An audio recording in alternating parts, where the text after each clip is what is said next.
Cette semaine à Scolaire Le Monde, on est au Vieux-Port de Montréal pour voir le spectacle Kouza du Cirque du Soleil.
Le Cirque du Soleil est une entreprise québécoise de spectacle. Le Cirque du Soleil a été fondé en 1984 à Baie-Saint-Paul par deux anciens artistes de rue, Guy Laliberté et Daniel Gauthier. La compagnie se distingue par une version artistique différente du cirque traditionnel, avec notamment l'absence d'animaux, une grande importance donnée aux jeux de comédiens et en basant principalement ses productions sur des numéros d'acrobatie. Le Cirque du Soleil emploie aujourd'hui plus de 5000 personnes dans le monde, parmi lesquelles plus de 1300 artistes, dont certains sont des anciens sportifs professionnels. Elle présente actuellement 14 spectacles différents à travers le monde. C'est le spectacle Kouza qui est à l'affiche présentement à Montréal. Nous avons eu la chance de visiter les coulisses du spectacle. Il a interviewé deux artistes, la chanteuse Joanie Goyette et l'acrobate Cédric Bellil.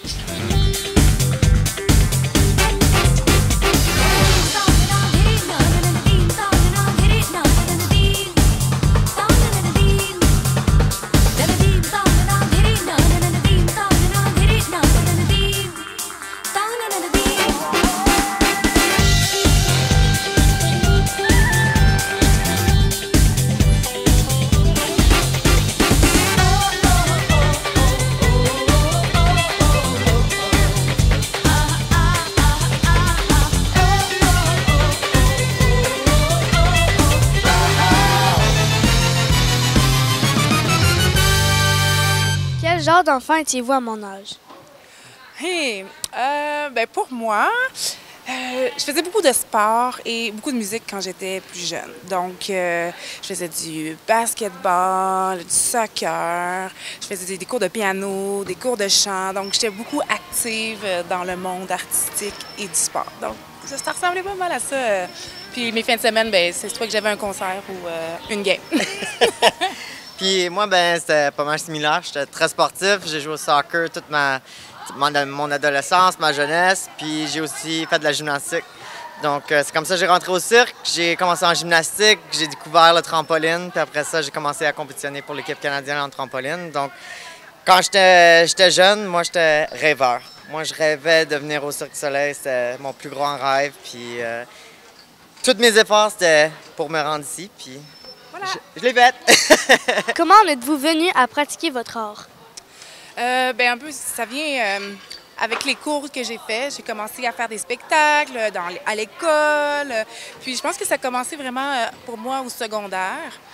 C'était mon prof de musique au secondaire. Puis là, il m'a dit « Joanie, tu as vraiment du talent. Tu devrais commencer à chanter dans les bars, les petits bars du coin et tout ça. » Puis finalement, lui, il avait un band, puis il m'a appelé. Puis là, il dit « Joanie, on a besoin d'une choriste. Est-ce que ça te tente? » Puis là, c'est comme ça que ça a commencé. Puis là, j'ai eu la piqûre. Puis là, après, quand tu commences, tu vois grand. Ça vient avec un peu le rêve, comme Cédric disait. Puis on commence à faire des auditions ici et là. J'ai fait Star Academy par la suite ici au Québec. Après, j'ai continué à faire de la musique. Puis là, le cirque, je le voyais au loin. Puis là, je me disais, pourquoi pas? Je vais m'essayer. J'ai fait des auditions. Et après, je pense que la 3e fois, bien, me voici. Voilà. Puis moi, moi j'ai vu Allegria à la télévision quand j'avais 10 ans. Puis j'ai regardé mes parents, puis je leur ai dit, ça, c'est qu'est-ce que je veux faire quand je vais être grand. So, mes parents, ils m'ont encouragé, puis ils m'ont dit, tu sais, pour être au Cirque du Soleil, on pense qu'il faut vraiment que tu sois versatile. So, va pas juste en gymnastique, va en art dramatique, va en danse, va en tout ce que tu peux trouver. Pratique-toi dans toutes les différentes disciplines. Donc, c'est ça que j'ai fait. Au secondaire, j'ai pris des cours d'art dramatique. J'ai concentré sur la trampoline, mais aussi j'étais à une école de cirque et trampoline. Donc, j'ai appris à jongler, j'ai appris à faire du diablo, j'ai appris à faire un petit peu de tout. Donc, c'est comme ça que je suis arrivé ici. Quel défi particulier ça représente de faire partie du Cirque du Soleil? Oh, c'est vraiment une bonne question, celle-ci.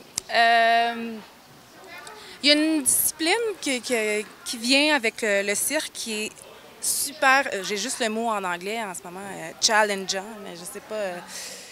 Oui, un énorme défi. Merci, on a eu au loin. Oui, c'est ça. Pour moi, c'est une belle discipline. Le fait de pouvoir faire autant de spectacles par semaine. On a la chance de pouvoir faire des représentations ici à Montréal entre 8 et peut-être même 10 parfois par semaine. Donc, ça prend une discipline de vie autant pour, en tout cas, en fait, en tant que chanteuse, bon bien, c'est un grand repos. Après chaque spectacle, bien, je retourne à la maison, humidificateur, dormir, vocalise régulièrement. Puis en même temps, c'est super enrichissant de pouvoir faire ça. Donc moi, pour moi, c'est cette discipline-là qui est un défi, mais qui en même temps qui est super nourrissant, puis que j'adore. Ouais. Puis pour moi, le plus grand défi, c'est d'être loin de la famille. Donc là, on est chanceux, on est à Montréal. Après ça, on s'en va à Ottawa, Gatineau. Mais c'est la première fois en 13 ans que je joue proche de ma famille. Donc, je pense que la place la plus proche que j'ai joué avant, c'était à New York. Donc, c'est pas facile. T'sais, on est loin, on vient voir notre famille peut-être 1-2 fois par année. Mais à part de ça, on peut être en Europe, on peut être en Asie, on peut être en Amérique du Sud. Mais on n'est jamais vraiment proche de la famille. Donc, en ce moment, d'être à Montréal, puis après ça, d'aller à Gatineau, à Ottawa, c'est un moment qui est très spécial pour nous.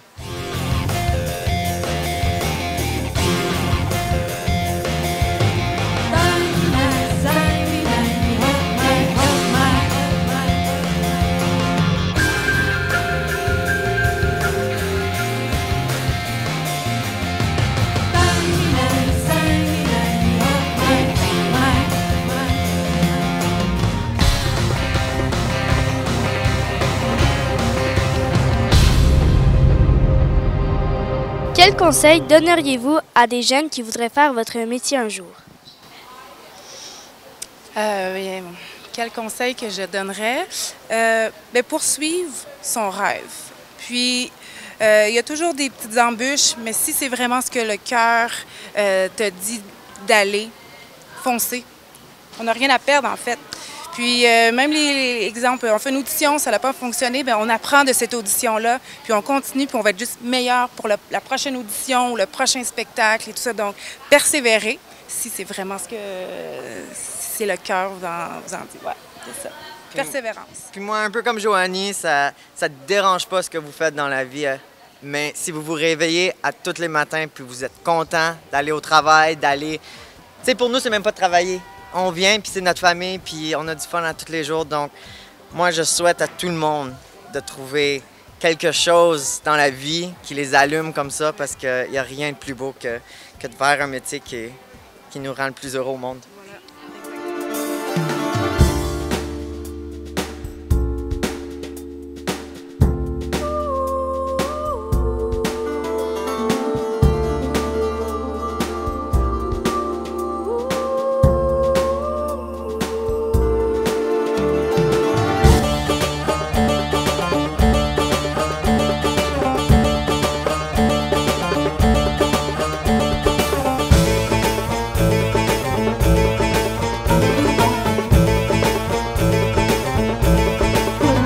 sont vos rêves en lien avec votre métier?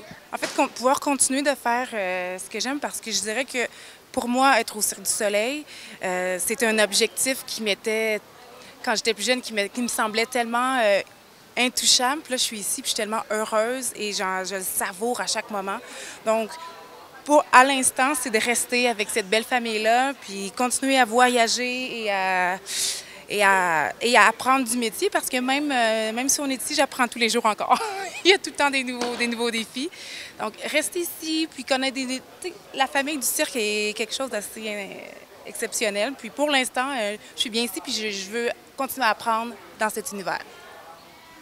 Puis moi, ben, c'est d'apporter le show à Gatineau. Je pense que ça fait longtemps que j'attends ça, puis honnêtement, je pensais pas que c'était pour arriver. On contrôle pas où ce que le show va aller. C'est pas à nous de décider où ce que le show y va. Donc, je l'avais en tête, c'est un grand rêve pour moi d'apporter un show à la maison. Puis finalement, dans quelques mois, on va le faire. Puis après ça, c'est vraiment de partager mon expérience avec les nouveaux qui arrivent au cirque. Après 13 ans, tu sais, t'apprends beaucoup de choses à travers le temps. Puis maintenant, je pense que c'est à moi de partager l'expérience. Puis de... C'est ça. C'est ça.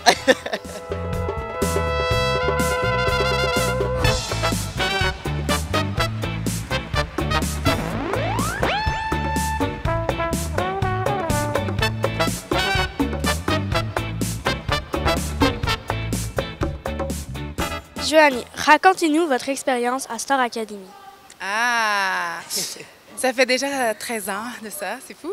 Ça a été ma première expérience la plus folle que j'ai faite, artistiquement parlant.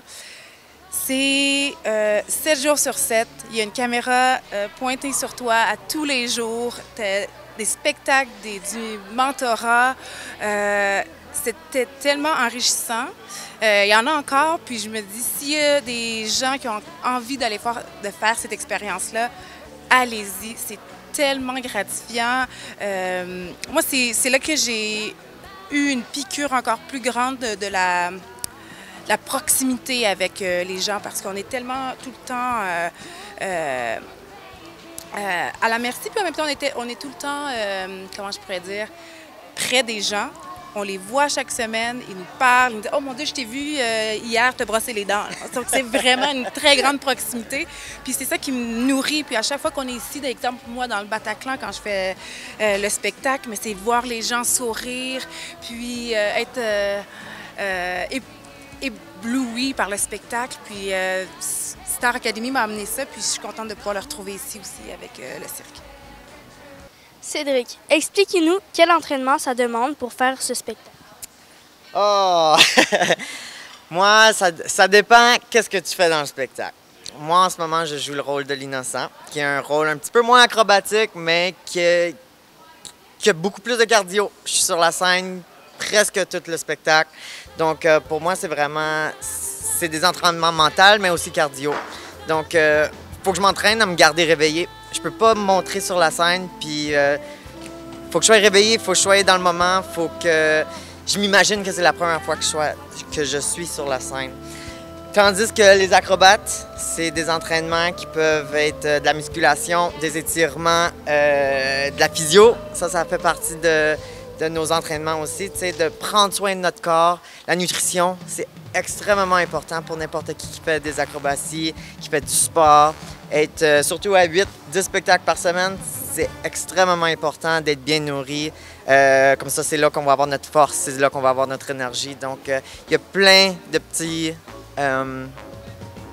pieces, des petits morceaux qui sont importants, mais quand tu les mets ensemble, ben, ça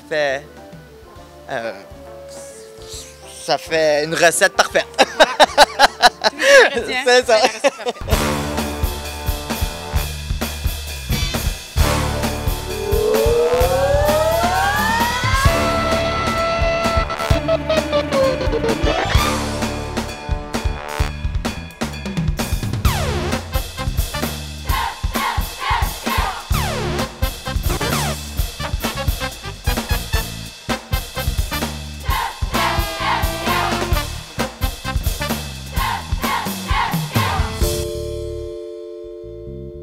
Cette semaine à Scolaire Le Monde, on interviewe Laure Fugère, une spécialiste de la voix.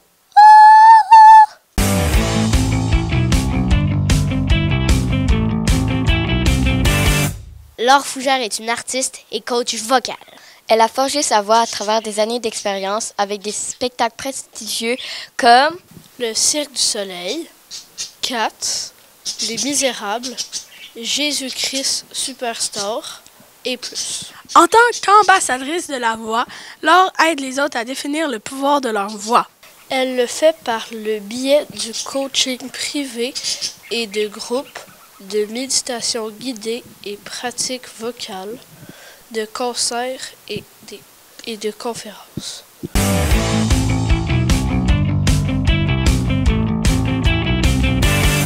Vous avez participé à plusieurs grandes productions musicales. Parlez-nous de votre cheminement.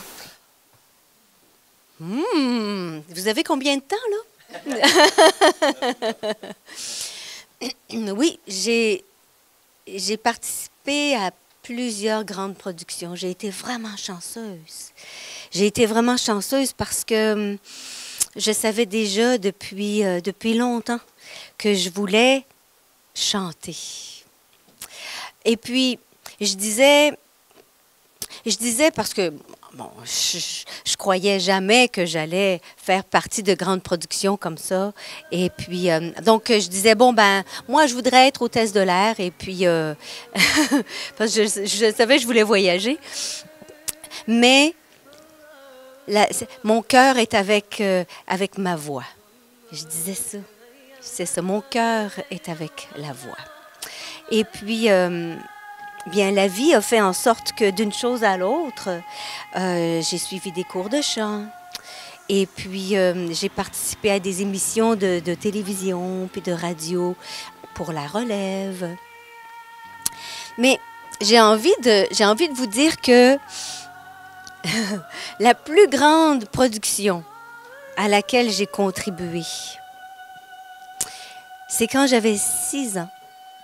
Et puis que on m'a choisi dans la classe pour faire une petite comptine, dire un petit poème et puis mettre une robe de mariée en présentant des fleurs à un professeur. Là, j'ai tout compris. À ce moment-là, j'ai tout compris parce que j'étais très, très timide quand j'étais petite. Et puis, quand j'ai fait ça, ben, contrairement à ce que certains d'entre vous m'ont dit, plutôt que « Oh, vous préférez pas chanter quand il y a beaucoup de monde », ben moi, j'ai eu tellement de fun. Je me suis sentie comme libre. Parce que j'ai découvert à ce moment-là que peut-être que j'étais timide, mais dans le fond, j'aimais ça être libre, puis j'aimais ça être exubérante, et puis être expressive, puis tout ça, vous le voyez. Et puis là, ben, c'est comme si, dans le contexte de présenter quelque chose comme ça, j'avais le droit. J'avais le droit d'être libre. Selon vous, est-ce que tout le monde peut bien chanter? Selon toi? Je suis d'accord avec toi. Je pense vraiment que tout le monde peut bien chanter. Mais là, ça dépend. Ça dépend qu'est-ce qu'on veut dire par chanter. Si on veut chanter comme Céline Dion,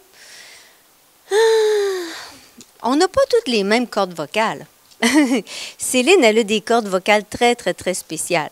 Puis pas juste ça, elle a travaillé fort aussi pour avoir une voix aussi belle.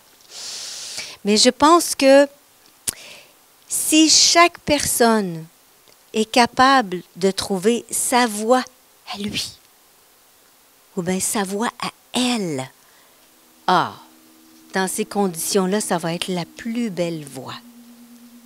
Je pense que c'est important de ne pas essayer de faire comme les autres.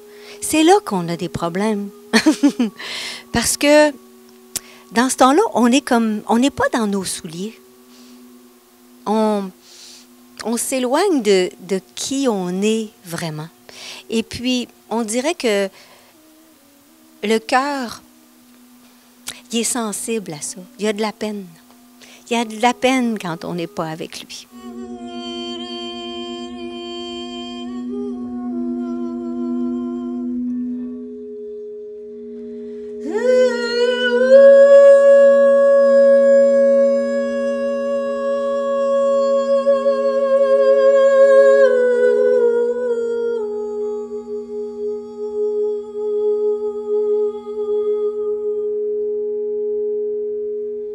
quand on essaye de faire comme les autres, ben, c'est comme on n'est pas en harmonie. Hein? L'harmonie, c'est important. On n'est pas en harmonie avec nous-mêmes. Et puis moi, j'ai vu des gens, là, dans les cours que je donne et puis dans les ateliers, j'ai vu des gens qui n'ont jamais chanté ou encore qui se sont fait dire, parce que ça arrive souvent, puis c'est très triste, mais ils se sont fait dire, quand ils étaient plus jeunes, « Ah, t'as pas une belle voix, arrête de chanter, faut que tu fasses juste aller ta bouche. Oh! » C'est tellement triste, parce que après ces gens-là se replient sur eux-mêmes et puis ils n'osent plus jamais chanter. Ça, là, ça me dit que vous ne connaissez pas votre voix. Parce que moi, là, puis je sais ce que je dis. Je connais ça. Je connais ça, la voix. Moi, je sais que quand la voix, elle est capable de traduire sans filtre, sans jugement, ce que le cœur a à dire,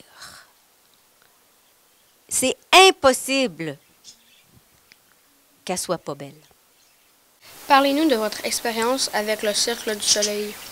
C'est que c'est très difficile de parler de l'expérience avec le Cercle du Soleil parce que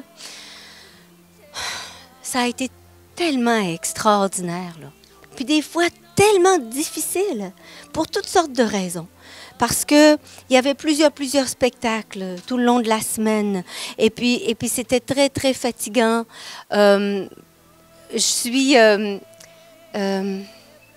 suis perfectionniste, mais surtout, j'adore ce que je fais. Alors, quand je faisais les spectacles, là, je me donnais là, 300%.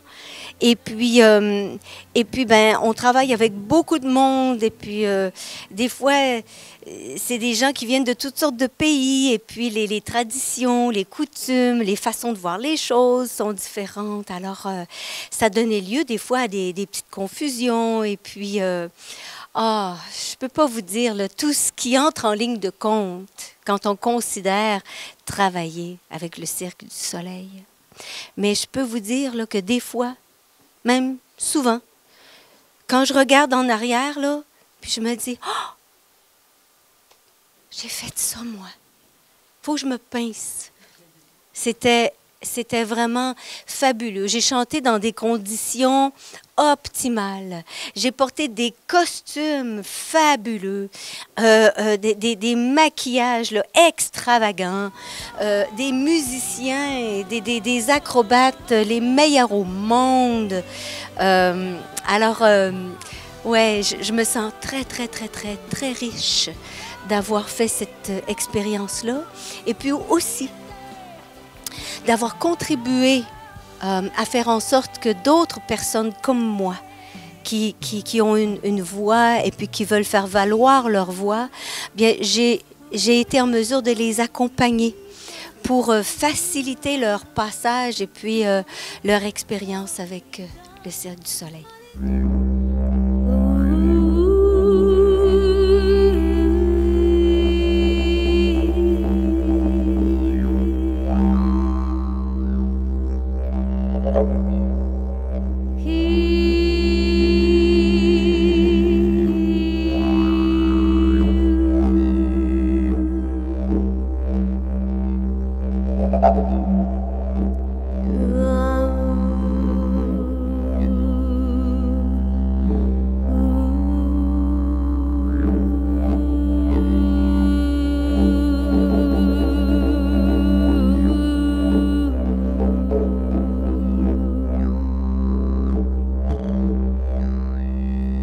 Est-ce que vous avez fait une carrière solo et enregistré un disque? Dans le passé, je faisais pas une carrière solo. Hein. J'étais toujours avec des gros groupes de personnes, avec des groupes extraordinaires. Mais c'est aujourd'hui que je fais une carrière solo. Je fais une carrière solo parce que j'ai réalisé toute la richesse que j'avais à partager avec les gens. À cause de mes connaissances de la voix. Et puis aussi, à un moment donné, pendant ma carrière, je me suis interrogée, pourquoi les gens ils sont si touchés par la voix. Hein?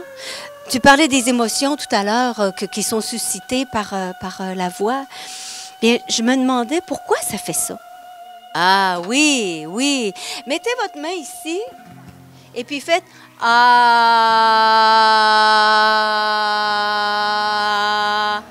Vous le sentez, hein? Vous la sentez, la vibration, hein? Pourquoi est-ce qu'on dit souvent quand on parle de la musique ou bien « Ah, ça m'a touché ». Hein, on dit ça, hein? Bien, c'est parce que c'est vrai. C'est parce que ça nous touche vraiment. Ça nous touche, tu sais, comme je te touche toi, là.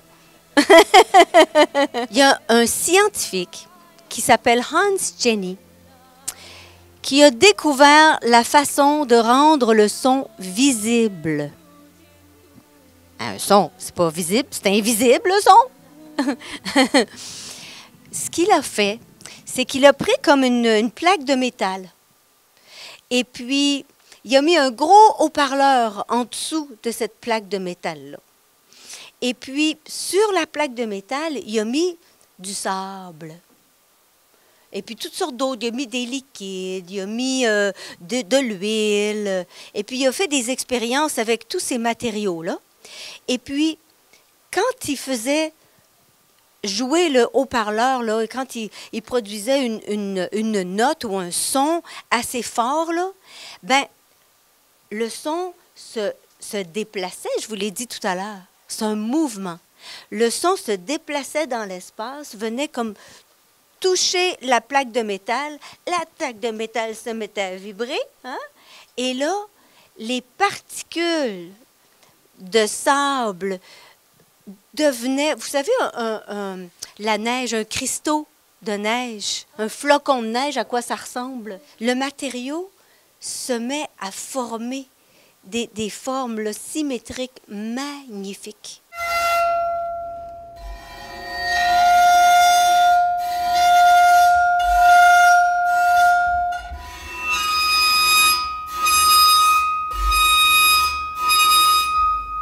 On dit que la musique adoucit les mœurs.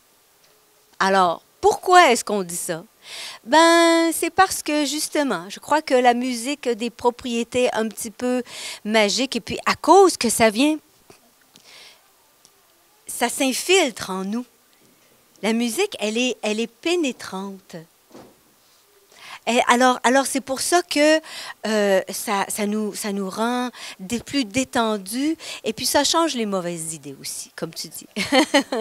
J'ai un petit peu une pudeur, presque, à dire que j'enseigne, même si je pense que j'ai assez de connaissances pour enseigner. Mais là où je trouve que la valeur d'accompagner les gens à la découverte de leur voix, c'est le bonheur de partager le plaisir que moi j'ai à utiliser ma voix. Et puis, je suis capable de dire aux gens quoi faire. C'est comme une recette. C'est vraiment comme une recette. Je suis capable de dire aux gens comment faire pour que leur voix soit vibrante. On parlait de vibrer comme une guitare.